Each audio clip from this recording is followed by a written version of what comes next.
सारे दिन ऐसे दुश्मनी थाने रहती है जैसे पहले नौकरों के बिना इनका कोई काम होता ही नहीं था। थोड़ा बहुत काम करने में पता नहीं इनको क्या आफत आ जाती है। दिन भर ऑफिस से थक हार कर आओ, फिर घर में आते ही काम में लग जाओ। रीना अपना गुस्सा बर्तनों पर उतार रही थी। उसकी सास लाजवंती अपनी बहू के बड़बड़ाने की आवाज को सुन रही थी, लेकिन फिर भी वह शांत बैठी थी। बहू की बड़बड़हट को एक कान से सुनकर दूसरे कान से ऐसे निकल रही थी मानो उन्हें कुछ सुनाई ना दे रहा हो। रीना एक पढ़ी लिखी लड़की थी। उसका बचपन से सपना था कि वह अपने पापा का नाम रोशन करेगी। उसने नौकरी के लिए कई जगह परीक्षाएं दे रखी थीं और जब उसकी शादी के लिए सक्षम का रिश्ता आया तो उसने साफ साफ कह दिया कि शादी तभी करेगी जब उसे नौकरी करने की इजाजत दी जाएगी। नौकरी करने से कोई नहीं रोकेगा। सक्षम को और उसके घर वालों को इस बात से कोई परेशानी नहीं थी कि उनकी बहू नौकरी करे, इसलिए दोनों ही तरफ से खुशी खुशी रिश्ता मंजूर हो गया।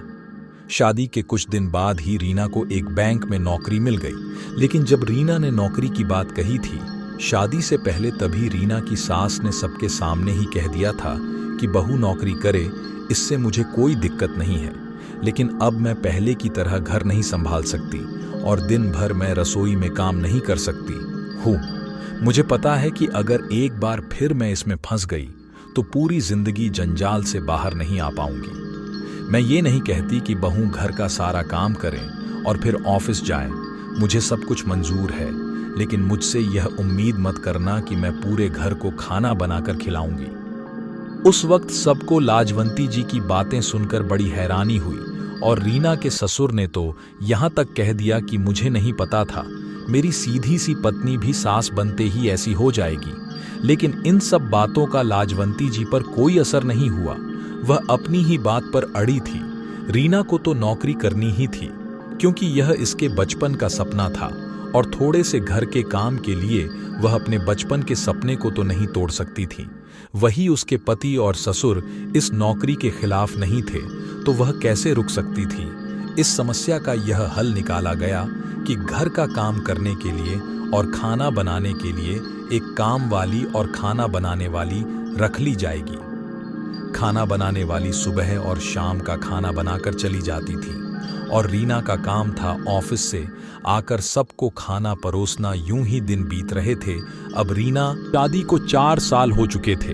अब तो रीना और सारे परिवार वालों को इस रूटीन की आदत हो गई थी, लेकिन दिक्कत तो तब होती थी जब कभी खाना बनाने वाली नहीं आती थी।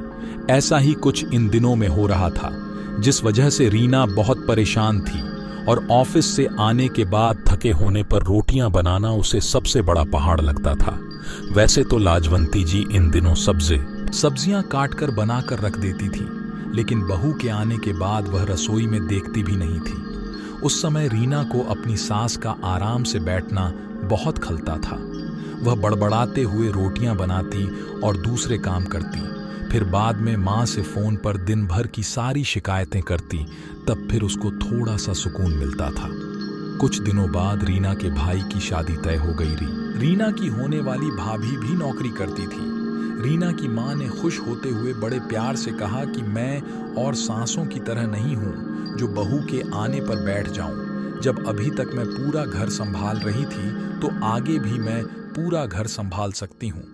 मेरी बहू को मेरी तरफ से पूरी छूट रहेगी। यह बात सुनते ही रीना और रीना के ससुराल वाले और सभी रिश्तेदार रीना की माँ की तारीफ करने लगे। समय बीता और रीना के भाई की शादी हो गई। रीना की भाभी भी अपनी नौकरी पर जाने लगी और रीना के घर पर भी सब कुछ ठीक चल रहा था।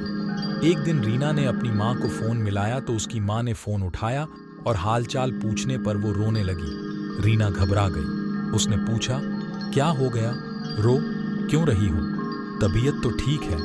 तो उसकी माँ ने बताया कि बेटा उम्र हो गई है और अब घर के सारे काम मुझसे होते नहीं हैं और बहू किसी भी काम को करना ही नहीं चाहती, किसी काम में मेरी कोई मदद नहीं करती। रीना ने कहा, माँ तुमको भाई से कहना चाहिए, बात करनी चाहिए। तब उन्होंने कहा कि बेटा मैं क्या कहूँ, मैंने तो अपने हाथ से अपने पैर पर कुल्हाड़ी मारी है। समाधन जी की यह बात सही थी कि उन्होंने शुरू में ही तुझे मना कर दिया था कि वह घर का काम नहीं करेगी तो तू उनसे कोई शिकायत नहीं कर सकती है और ना ही कोई उन्हें कुछ कह सकता है। उनका यह फैसला कितना सही था यह मैं आज समझ पा रही हूँ। अब रीना भी चुप हो जाती है। बात करके वह फोन रख देती है और उसे अपनी माँ के लिए बहुत दुख हो रहा होता है। इसके बाद वह कमरे से बाहर निकलती है तो देखती है कि उसकी सास और ससुर हाल में बैठकर टीवी देख रहे हैं। आज पहली बार रीना को अपनी बैठी हुई सास अच्छी लग रही थी। आज उसे अपनी सास का फैसला सही लग रहा था। ऐसी ही और कहानियां सुनने के लिए चैनल को लाइक करें, सब्सक्राइब करें और शेयर करें। धन्यवाद।